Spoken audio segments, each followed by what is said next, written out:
Okay, guys, I have to go babysit, so I'm going to do 2 more chapters of Ecclesiastes, chapter 7 and 8, and another parable.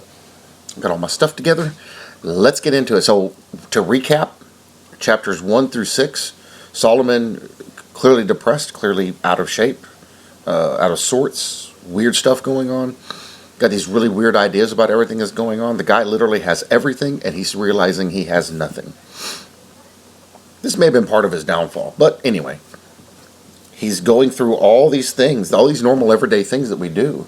As we've worked through the chapters, he's like, it's all vanity, so man should enjoy his life. He should enjoy what he has here because that stays here. He should enjoy the fruits of his labor because it's all a gift from God. That's what I think chapter 6 said. And he is realizing that everything we do here is to glorify the flesh. And it's all useless. It's glorifying God that means something. And I'm hoping that we're going to get into some really interesting stuff the further we go. These next 2 chapters may really open up the story a little more about why or how he got to this state of understanding. And then the last 4 chapters maybe will finish it up. I think I've already done chapter 7. Hold on a second. I think I did chapter 7 already. Yes, I did do chapter 7. Why didn't y'all warn me? Okay, chapter 8. Okay, chapter 8. Sorry, let me restart again. So yeah, we see all this stuff, all these conclusions he's coming to, all this awareness that he's coming to, that it's all a waste of time. It all fades. It all turns to dust. It's all nothing. This realm is to serve a specific purpose. It's the other one. It's the spiritual realm where things really take off. And it's like I've told you guys before. This is temporary. And when this is gone, it's nothing but that over there. And it's going to be very interesting to see what our place really is in all this. It's not just that we believe when we go sit around in heaven. It's that there's something else going on. There's something else over there. God has a plan. Keep the king's commands. Ecclesiastes 8, verse 1. Who is like a wise man? Nobody. And who knows the interpretation of a thing? Nobody.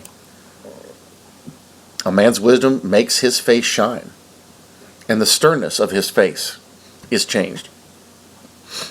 Nobody knows nothing. I can sit here and read you the Bible all day and say that's what it means. I don't know nothing, because there are so many other hidden meanings to these things. That's why it's not me. It's all God. It's all Christ. Verse 2, I say keep the king's commandment for the sake of your oath to God.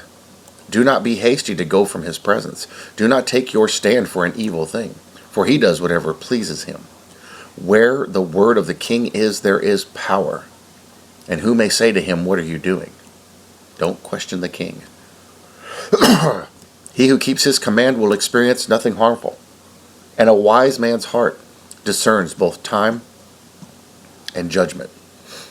Now wait a second. Didn't he just say who's wise? Who's wise? Who knows the interpretation of a thing?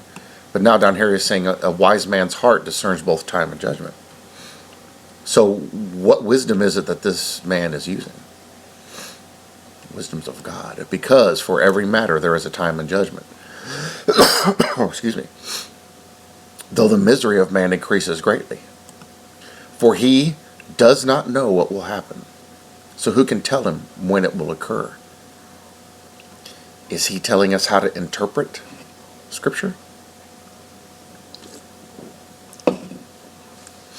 Verse 8, no one has power over the Spirit to retain the Spirit, and no one has power in the day of death.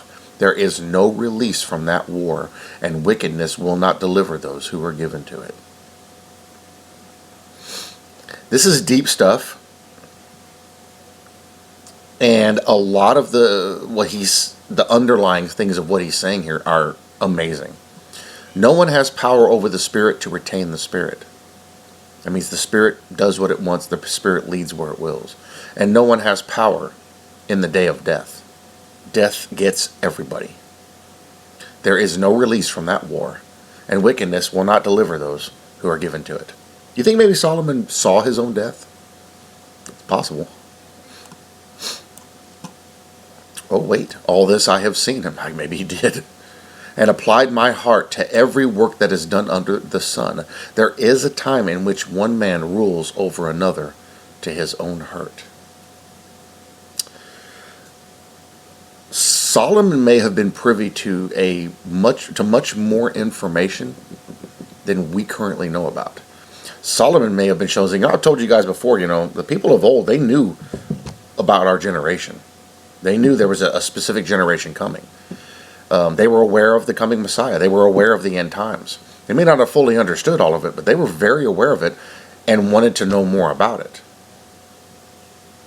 Solomon, all he asked for was wisdom, knowledge, and understanding. Do you think maybe God showed him a whole lot of things he may not have shown other people?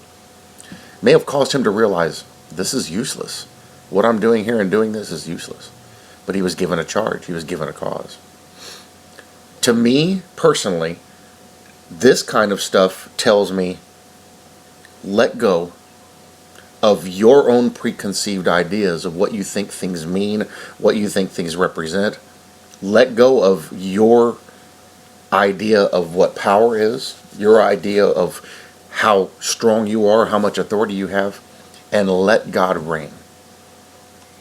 It changes your life and it changes the dynamic. And the Spirit will pour through you. You should have heard the conversation me and my wife had last night. I got to share a whole bunch of stuff with her that I hadn't shared with most other people.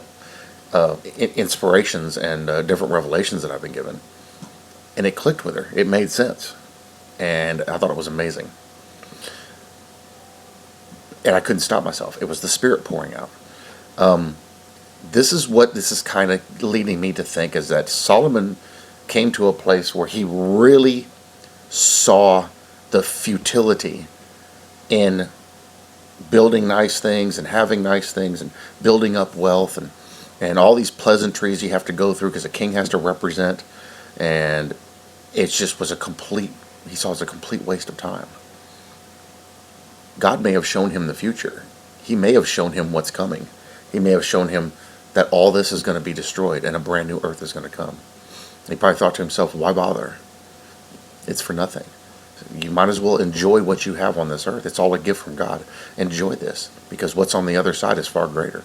He may have seen a lot on the other side. We know Enoch did. He didn't talk a lot about it, but Enoch did. God took him up there several times. Those who fear God will do well. Verse 10. Then I saw the wicked buried, who had come and gone from the place of holiness, and they were forgotten in the city where they had so done. This also was vanity. People knew who they were while they were alive. When they died, who remembers the dead when they're gone? Who remembers what the dead did when they're gone? Just like Solomon said, it's all vanity. Once you're gone and your memory fades, none of it matters. Because the sentence against an evil work is not executed speedily. Therefore, the heart of the sons of men is fully set in them to do evil. Though a sinner does evil 100 times, and his days are prolonged, yet I surely know that it will be well with those who fear God, who fear before him. Let's read that one again. Though a sinner does evil 100 times, and his days are prolonged, yet I surely know that it will be well with those who fear God, who fear before him. Is he separating the sinner and the one that fears God? Or is he linking them together? Sounds like he's linking them together. But you notice what he said here, and I mentioned this yesterday. That person, his days are prolonged, though he sins over and over and over again and does evil. Why? God's giving him a chance. He's giving him full opportunity. But it will not be well with the wicked, nor will he prolong his days, which are as a shadow, because he does not fear before God. Look at this. Now he says, oh no, the wicked won't have their days prolonged. So what's the difference between that guy and this guy? They're both sinners. Fear of God. Faith, belief, understanding. That's the difference. Both are sinners. Both are evil. But one believes and one doesn't. You are seeing a shadow of faith in Christ for salvation. Though a sinner does evil 100 times, and his days are prolonged, yet I surely know that it will be well with those who fear God, who fear before him. But it will not be well with the wicked, nor will he prolong his days, which are as a shadow, because he does not fear God. Man cannot know God's way. Verse 14, there is a vanity which occurs on earth, that there are just men to whom it happens according to the work of the wicked. Again, there are wicked men to whom it happens according to the work of the righteous. I said that this is also vanity. Let's read that again. There is a vanity which occurs on earth, that there are just men to whom it happens according to the work of the wicked. So just men are being overtaken by the wicked. Again, there are wicked men to whom it happens according to the work of the righteous. I said that this is also vanity. Well, what's actually happening there? Verse 15, so I commended enjoyment, because a man has nothing better under the sun than to eat, drink, and be merry, for this will remain with him in his labor all the days of his life, which God gives him under the sun. So here again he's saying, this is happening, that's happening, that's happening. Enjoy your life. Enjoy what you've been given. It's a gift from God. Somebody, who was it? Somebody said yesterday, they gave thanks for butter. That's awesome. I give thanks I give thanks for beer when I drink a beer or two because of the pain. A lot of people get up a bit out of shape. How can you give thanks for that? God created it. Man didn't create that. God put all that in place. I had to tell one person that they got bent out of shape. I ended up having to block them because they were so nasty. I was like, do you not realize the fermentation process is a natural process? Why do we have drunk monkeys, drunk squirrels eating crab apples, persimmons that ferment, oak leaves? You get a little layer of snow over the top, they ferment. The deer will eat them. Yeah, fermentation is a natural process. So, alcohol is a natural process. It's a gift from God. He created it. Corn, wheat, all the things that grow, it's all from God. Everything we have here, this whole earth, the air I'm breathing, this computer, all this stuff is a gift from God to be given thanks for. It's all to please the flesh. And what Solomon is really realizing here is that's what all this is. But when we're gone, it means nothing because none of it goes with us. Enjoy. Eat, drink, be merry. Enjoy this life. But fear God. Because for a couple of verses up, we see the fear of God is what separates men. The fear of God is what separates the righteous from the evil. When I applied my heart to know wisdom and to see the business that is done on earth, even though one sees no sleep day or night, then I saw all the work of God, that a man cannot find out the work that is done under the sun. For though a man labors to discover it, yet he will not find it. Moreover, though a wise man attempts to know it, he will not be able to find it. Man cannot know all of the things that God does.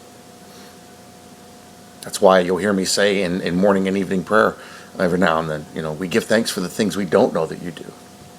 Because there's a lot of stuff that he does that we have no idea about. It's all there.